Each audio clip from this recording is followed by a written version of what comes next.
Okay, so let's look at them and let's look at them in detail. So we'll start with balance. Now, stories need high and low points, as in you need lulls to go with the climactic sections of the story. Now, the most common mistake, and particularly of younger writers, is that they'll try and have high moments all the time because those are the most exciting, and you think, well, if I had a whole heap of high and exciting moments in my story, then my story will be excellent, right? Well, the problem with that is by having high moments all the time, they start to lose effect after a while and they become boring. And if you've got these really big exciting moments, then they, as I said, they don't have nearly the same effect than if you balance them with a couple of low moments. Low moments give you a chance to really explore a character in depth, give you a bit of information about them, allow them to connect with the reader, whereas the high points would be excite them, wow them, bedazzle them, all those sorts of things. So they each have their purpose. You don't just put lows there because, oh, well, we need to have a boring section now because we're trying to get back to the high bit again.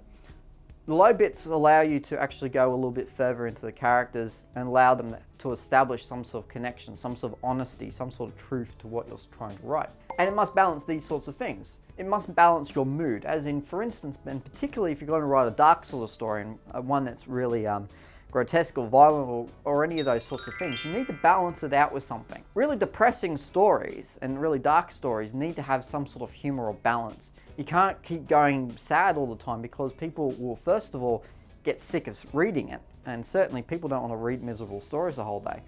But also, because of the fact that it helps the darkness actually stand out a bit more, if you offset it with a couple of lighter moments, it starts to make your dark moments not drag on as much, and certainly it helps to lift your story. Your characters must be balanced, as in with each positive aspect of your character you need to have a negative. You need to make your characters flawed as much as they are perfect. Not have a character that's completely flawed and a hopeless loser, because we won't connect with that person. We won't, well, they're just a hopeless loser, we don't care about them.